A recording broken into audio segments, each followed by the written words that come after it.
The honey badger verse of the day today is about the calling of Jeremiah to be a prophet. And it's Jeremiah 1:8 through 9. Do not be afraid of them, for I am with you and will rescue you, declares the Lord. Then the hand of the Lord touched my mouth and said, I put my words in your mouth. And I love when God calls us, that he puts his hand upon us, that he gives us a message.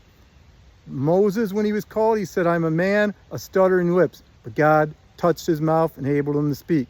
Isaiah said, I'm a sinful man, and God touched his lips and gave him a message. Peter, when he saw the great catch, he said, Lord, go away from me, for I'm a sinful man.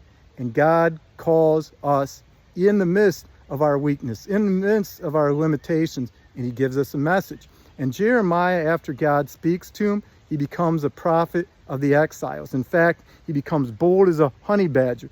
In Jeremiah 20, verse 9, he says, your word is in my bones like a fire, and I cannot hold it in. He says, your word is like a hammer, and I gotta speak it out. And I love that Jeremiah becomes bold. He realizes that he has to tear down and destroy, God sometimes has to do, so he can build and plant. And God uses Jeremiah for his people to bring a message to people in exile, to bring a message of hope.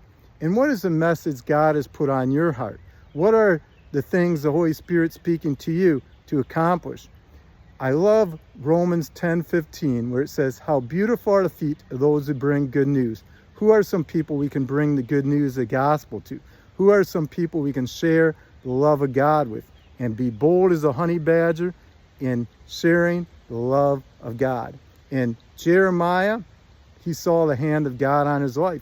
He knew about the new covenant and that God would put his laws in people's hearts and on their minds, and that he'd direct his people in the paths of righteousness and bring them out of exile into the light.